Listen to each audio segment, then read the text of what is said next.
Olá, turma! Estamos de volta, dessa vez com a nossa terceira aula. Na última aula, nós comentamos sobre a infraestrutura brasileira com relação à logística, dando em vista todo o cenário atual para que a gente possa analisar para montar novas estratégias. Falamos também sobre o cenário internacional da logística e a comparação entre eles quando a gente compara no Brasil.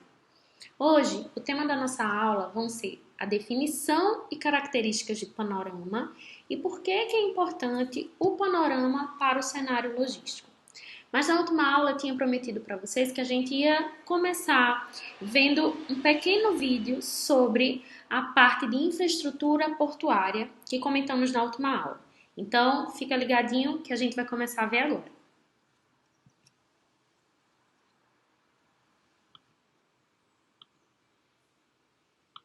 Santos, você tem que esperar para descer a serra, fica até 5 horas para descer a serra. Quando chega no Ecopátio, fica 2, 3 horas para entrar dentro do Ecopátio. O Ecopátio é um estacionamento onde eles esperam vaga para entrar no porto. Depois que sai do Ecopátio, muitas vezes você pega 3, 4 horas de fila para chegar dentro do porto. Chega dentro do porto, tem engarrafamento também.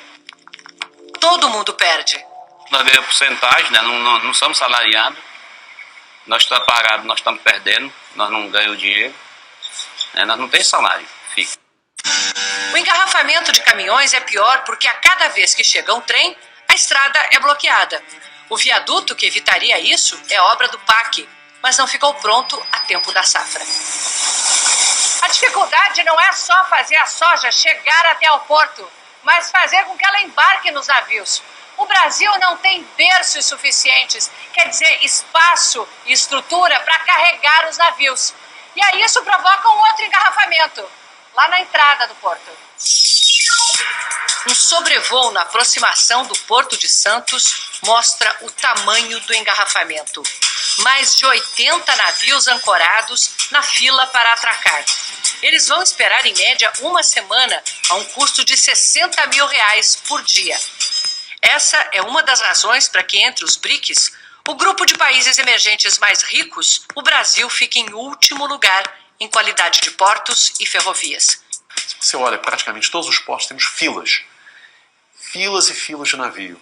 Dentro das baías, fora das baías. E isso daí alguém paga. Nós pagamos. Não há dúvida que nós pagamos. Por causa do atraso no carregamento dos navios, a China cancelou a compra de 2 milhões de toneladas de soja este ano. O recente cancelamento de exportações de soja é uma demonstração clara que o Brasil tem condição de vender, mas não tem condição de entregar nos prazos definidos.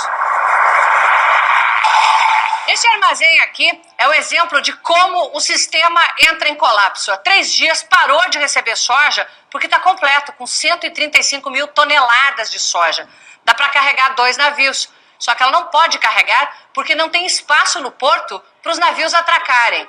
Vai ter que esperar mais 15 dias para começar a carregar e a receber nova soja. A empresa dona deste armazém divide apenas um leito com outras 3.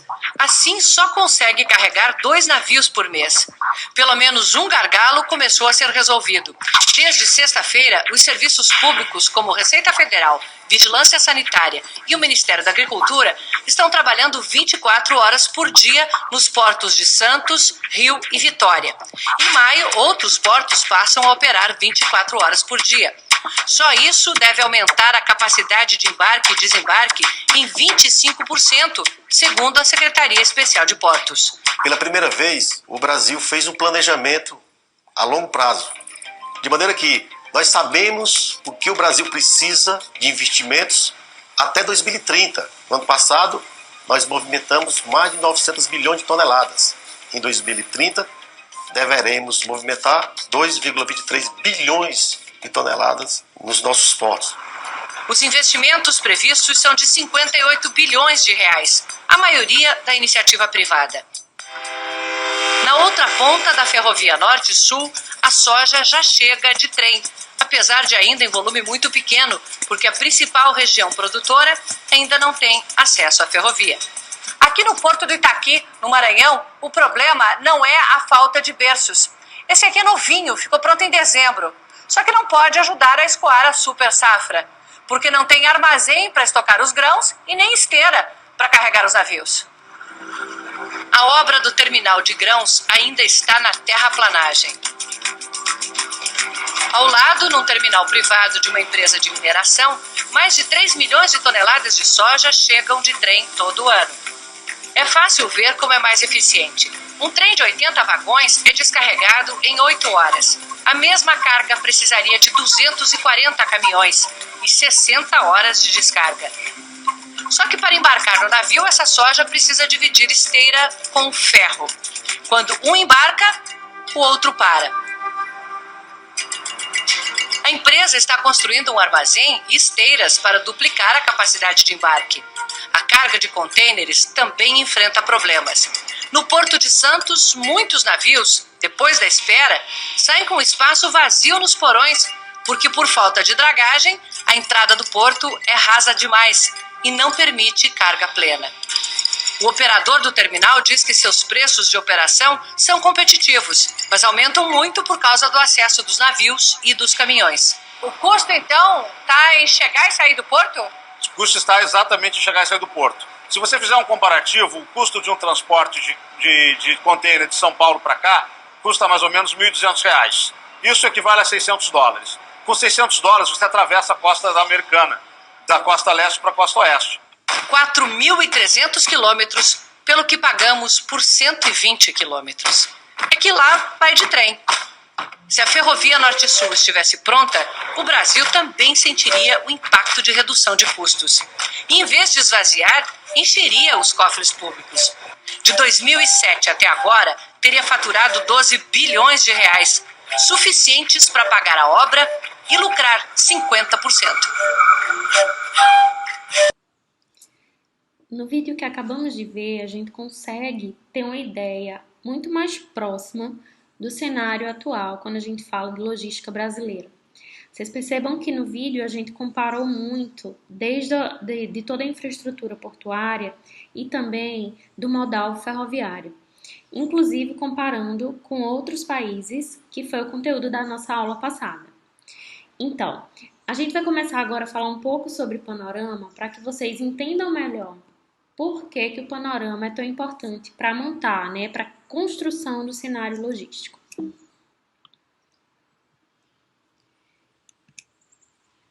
Primeiro eu vou trazer alguns conceitos. O que é então panorama? Panorama é um amplo quadro que permite ao espectador, colocado num ponto central, observar, como se estivesse do alto, objetos representados. É uma visão ampla em todas as direções, sem obstáculos. É uma análise detalhada de uma matéria, de uma perspectiva. É como se para a gente criar um cenário, a gente precise conseguir ver de amplo aspecto, a gente consiga ver de longe toda a parte sistêmica, todos os detalhes, sem fugir nenhuma informação. Para a construção de cenários de uma empresa, é preciso ter em mente que um contexto externo em que a empresa está inserida será avaliado rigorosamente e também os dados do plano de negócios, entre eles os seus concorrentes. Como a gente estava comentando já do cenário, que para a gente consiga construir um cenário de forma adequada, a gente precisa fazer análises internas e externas. O panorama, ele entra exatamente nesse contexto, quando a gente tem essa visão mais ampla para poder conseguir assimilar, enxergar e analisar todo esse contexto interno e externo. Então, a gente inicialmente começa pelo panorama, por toda essa análise, para conseguir chegar, formar e construir o cenário. A construção de cenário oferece, como a gente já comentou, previsões para os resultados projetados. Permite que parâmetros sejam traçados e possíveis situações sejam visualizadas antes delas de fato ocorrerem. Em outras palavras, o conceito sobre o que é construção de cenários identifica fatores que podem se tornar reais a longo prazo por meio de critérios seguros e dá à empresa a possibilidade de se preparar para as situações que estão ainda por vir. O que é, então, a construção de cenários, né, que tanto a gente tem falado? Essa pergunta ela vem se difundindo cada vez mais entre os principais gestores das maiores empresas do mundo. Por isso que a gente precisa ficar atento para poder conseguir se manter nesse mercado competitivo. A gente precisa estar atento à construção de cenários. Com a construção de cenários no planejamento estratégico, a possibilidade de imaginar um panorama futuro com segurança traz certa vantagem competitiva, porque vamos ter, como a gente chama, o plano B, né, em caso de alguma contingência. Vamos ter um plano de contingência. A construção de cenários pode ser definida como uma importante ferramenta utilizada para desenvolver planejamentos estratégicos futuros com eficiência, já que consegue prever algumas situações baseadas em projeções reais. Essa ferramenta estuda os diferentes caminhos que a empresa pode optar por seguir, dando aos gestores a possibilidade de identificar os fatores que podem impulsionar os resultados, tanto organizacionais quanto da própria equipe, e conseguir finalmente implementá-los. Dessa forma, a gente consegue otimizar mais ainda as chances de evolução comercial. Tudo isso traz uma visão mais clara do mercado e facilita a tomada de decisões com os dados fundamentais e muito mais precisos.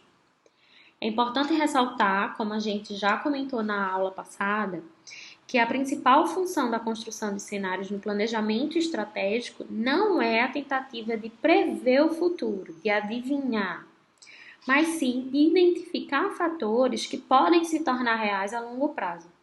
Assim, a organização pode criar alguns planos de contingência para poder conseguir solucionar diferentes situações e diferentes contextos que possam vir a acontecer. Um aspecto interessante e muito importante que acontece e está acontecendo ainda no nosso dia a dia, que vai com certeza gerar um panorama para a construção de cenários, é a pandemia do coronavírus. Essa pandemia ela vai tornar o cenário logístico completamente diferente de algo que a gente ainda não tem certeza como vai ser. A gente consegue imaginar, montar alguns panoramas para que a gente crie opções de cenários, para que a gente esteja preparado com o que vai acontecer mais na frente. Então, eu trouxe para vocês uma entrevista bem interessante que fala exatamente sobre como está sendo esse aspecto no que diz respeito à distribuição logística.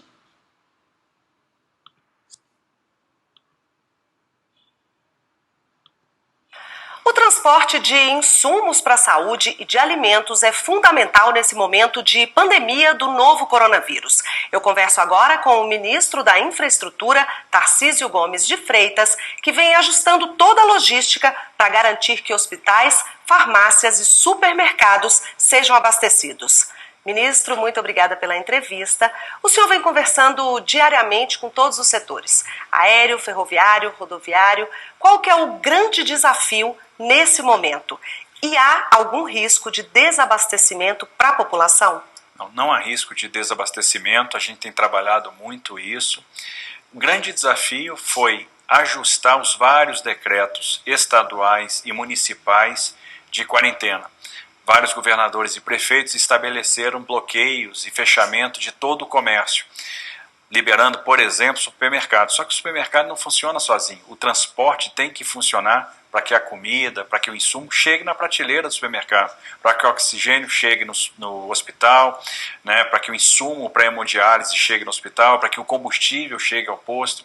Então a gente precisava ajustar porque os fechamentos eram completos. Então a gente precisou, primeiro, garantir que o transporte rodoviário de carga, que o transporte de carga ferroviário, aeroportuário, ia ser uma atividade essencial. E além disso, que todas as atividades de suporte para o transporte estivessem liberadas, como por exemplo a borracharia, a oficina mecânica, a loja de autopeças, o restaurante da estrada, para que aquele profissional do transporte tenha suporte, possa exercer a sua atividade, tenha onde comer, tenha como fazer a manutenção do seu equipamento, do seu veículo e continuar então garantindo o nosso abastecimento. Isso foi feito, fizemos uma reunião com todos os secretários de Estado de transporte dos vários estados, ajustamos todos os decretos e saímos, né, com este compromisso de garantir que o transporte funcione. E estamos fazendo a mesma coisa agora com os municípios, para tirar dúvidas. Estamos com o município padronizando textos, né, que criam essa excepcionalidade para o setor de transporte. Isso está funcionando já e a gente conseguiu diminuir muito a restrição e manter o transporte operando. E antes da gente começar essa entrevista, o senhor estava falando da importância desses trabalhadores do transporte, né, desses caminhoneiros. Qual que é a mensagem que o senhor deixa para eles? Olha, no momento de crise, a coragem aflora, né? A gente começa a perceber profissionais que são muito importantes para nós, como neste caso os profissionais de saúde, os profissionais de segurança pública, e a gente tem que incluir o profissional do transporte, o caminhoneiro autônomo, o trabalhador portuário no rol desses trabalhadores que são fundamentais para esse enfrentamento. São os nossos verdadeiros heróis, credores de toda a nossa homenagem, porque a despeito da crise, a despeito do risco, eles estão entendendo a importância deles para o Brasil neste momento. Eles sabem que para enfrentar a crise, a gente precisa estar com as prateleiras abastecidas, a população tem que ter o que comer, tem que ter o mercado funcionando. Eles aceitaram esse chamamento, aceitaram esse desafio e com muita coragem não deixaram o transporte parar. E sobre o setor aéreo, qual tem sido o papel dele no transporte dos insumos, especialmente para a saúde nesse momento? Fundamental, porque vários dos insumos vão nos porões das aeronaves. Além dos medicamentos, as vacinas. A vacinação de gripe vai ser fundamental nesse momento, até para excluir a gripe como hipótese, né, de pessoas que apresentam sintomas do coronavírus. E a vacina não pode ser transportada de qualquer jeito, ela tem que estar resfriada, tem que estar bem acondicionada. Então o transporte aéreo vai ser fundamental. E vai ganhar mais impulso ainda neste momento. Por um lado, eu tenho que trazer brasileiros que precisam retornar para os seus lares, que estão no exterior. São mais de 26 mil brasileiros lá fora. Por outro lado, nós vamos começar a trazer do exterior os testes rápidos, né, para o coronavírus. Serão 22 milhões de kits de teste rápido. Os EPIs que estão sendo adquiridos lá fora, os respiradores, e esse material todo vai ter que abastecer as secretarias de saúde dos estados. Então nós estamos trabalhando junto com o Ministério da Saúde para prover essa logística e fazer com que esses materiais cheguem aos seus destinos. E o transporte aéreo vai ser fundamental para desdobrar isso. E é possível garantir que os aeroportos sigam abertos? Vão seguir abertos, é fundamental. Acho que os governadores entenderam essa necessidade, justamente porque eles vão ser a porta de entrada para esses equipamentos médicos. As medidas de controle sanitário foram reforçadas, as vigilâncias sanitárias federal e dos estados já estão atuando para fazer um monitoramento maior nos aeroportos. Então, isso passa um conforto para a população, mas é fundamental que os equipamentos estejam abertos, porque profissionais de saúde vão ter que se movimentar, vacinas vão ter que ser transportadas, todos os equipamentos que estão sendo adquiridos no exterior vão ter que ser distribuídos, e aí a gente não pode abrir mão destes equipamentos importantes funcionando. Ministro, agora o número de passageiros diminuiu muito. Tem sido feita alguma coisa para ajudar as companhias aéreas nesse momento? Para ajudar o setor aéreo? Olha, tem sido feito, é um dos setores que sofre mais com essa crise, e mais rapidamente, porque tem os custos em dólar, o dólar subiu, a demanda despencou, desabou, né? Nós temos mais de 80% dos cancelamentos, uma dificuldade enorme de manter uma malha mínima operando hoje, leasing, né, de aeronaves, uma série de custos em dólar, enfim. Foi o primeiro setor, vamos dizer assim, que nós entramos com medidas mais rápidas, principalmente para preservar o fluxo de caixa. Essas medidas, elas tiveram por objetivo aí, então, manter as empresas vivas, porque uma empresa que quebre, ela tem um efeito dramático. Depois é muito difícil recuperar uma empresa dessa ou criar uma empresa nova no pós-crise. E o consumidor sofre, porque aí passa a ter problema de oferta, a tarifa com certeza fica muito mais alta, localidades hoje atendidas vão deixar de ser atendidas. Então, o que foi feito? Uma série de medidas para preservar o fluxo de caixa, que era o desafio de momento. Postergamos, né, diferimos aí, por exemplo, o pagamento de tarifas aeronáuticas e tarifas aeroportuárias. A gente também diferiu aí o pagamento das outorgas para que os aeroportos continuem funcionando, e fizemos uma postergação, nós ampliamos o prazo de de devolução em dinheiro, né, de passagens que são compradas. Então, para preservar o caixa, firmamos um termo de ajustamento de conduta com a Secretaria Nacional de Direito do Consumidor, Ministério Público Federal e as companhias aéreas para preservar o direito do consumidor, mas alongamos o prazo para devolução para preservar, então, o caixa das companhias. E, além disso, várias linhas de capital de giro foram abertas junto aos bancos públicos. Isso também vai dar algum fôlego nesse momento.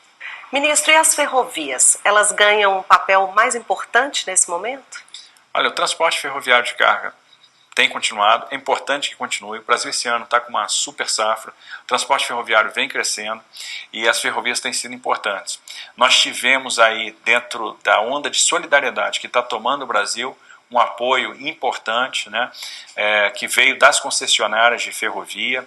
As concessionárias estão disponibilizando, né, espaço, né, equipamento para fazer o transporte de medicamentos, transporte de insumos, né, de kits, enfim, estão disponibilizando isso para nós, para que a gente possa também ajudar aí na distribuição. E aí citar um pouco a Vale, que está trabalhando com alguns municípios onde ela opera, no fornecimento de leitos e na aquisição dos kits de testagem. A Vale está comprando 5 milhões de kits e está trazendo para o Brasil e nós vamos fazer essa distribuição. Então, nesse momento, vale a pena fazer esse reconhecimento público por essas ações voluntárias, né, que tem por objetivo somar nesse esforço de enfrentamento da crise. Ministro, o que o senhor diria para a população? Pode ficar tranquila quanto ao abastecimento? Pode ficar tranquila quanto ao abastecimento. O nosso sistema de transportes está funcionando. Nós não vamos deixar faltar um insumo, a comida na prateleira, o combustível, o medicamento. Então, nós vamos manter esse sistema funcionando para que isso ajude, de alguma forma, no enfrentamento da crise. Ok, ministro, muito obrigada pela sua entrevista. Obrigado a vocês. No vídeo apresentado, a gente consegue ver como o cenário logístico ele está mudando, né? Ele precisa se adequar a todo o novo contexto que foi causado pela pandemia. E aí, o que é que a gente pode chegar como conclusão? O que é que a gente chega como uma pergunta, né? Digamos assim. A principal pergunta, então, é qual será o cenário logístico no Brasil daqui para frente? Depois que a pandemia realmente acabar e os efeitos dela, de fato, começarem a ser sentidos após o pico da pandemia ter terminado. Curiosamente, para resolver a demanda provocada pelo distanciamento social, o setor logístico percebeu que é necessário trabalhar em conjunto, desenvolvendo parcerias e projetos colaborativos para dar conta de todas as entregas, com rapidez e a qualidade esperada pelas pessoas. Hoje, os usuários compram diferentes itens pela internet. Inclusive, quem não costumava utilizar a internet tem utilizado agora, pela necessidade. E aí tem alta demanda de diversas formas de entrega. A pessoa até aceita esperar um pouco mais ou alguns dias para receber um livro, um eletrodoméstico comprado na internet. Mas quando ela fala, por exemplo, de compras de supermercado, de farmácia, de entrega de um restaurante, ela vai escolher ali aquela empresa pela entrega, pela rapidez na entrega. Ela quer receber o quanto antes. Resumindo a questão do cenário logístico pós-pandemia, a gente pode dizer que a pandemia exige que novos modelos estejam à disposição das empresas, uma vez que nem sempre o sistema utilizado anteriormente vai dar os resultados esperados. Então, tudo que a gente conhecia antes da pandemia, a gente não consegue mais implementar exatamente igual para ter os mesmos resultados. Isso só é possível quando as grandes corporações do setor identificam o potencial que essas novidades vão poder trazer para a área. Não vai se tratar só de competição de mercado, mas sim de preencher alguns espaços que a pandemia vai deixar em aberto. A gente pode dizer que essa opção de se destacar, se renovar, ela vai ser a única opção para que as empresas consigam se manter no mercado. O cenário logístico brasileiro certamente vai precisar ser alterado. E tudo isso depende da análise de panorama que conseguimos fazer ao longo de todo esse processo. Espero que vocês tenham entendido nossa mensagem, a nossa aula de hoje. É um tema extremamente importante para todos que trabalham na área de logística. É algo que a gente precisa aprender a construir cenários, avaliar os panoramas, para que a gente consiga ter os planos de contingência e se manter no mercado. Na próxima aula, a gente volta falando um pouco mais sobre os cenários logísticos e vai enfatizar um pouco das ferramentas que a gente vai ver daqui para frente. Estou à disposição para qualquer tipo de dúvida e aguardo vocês na próxima aula. Até lá!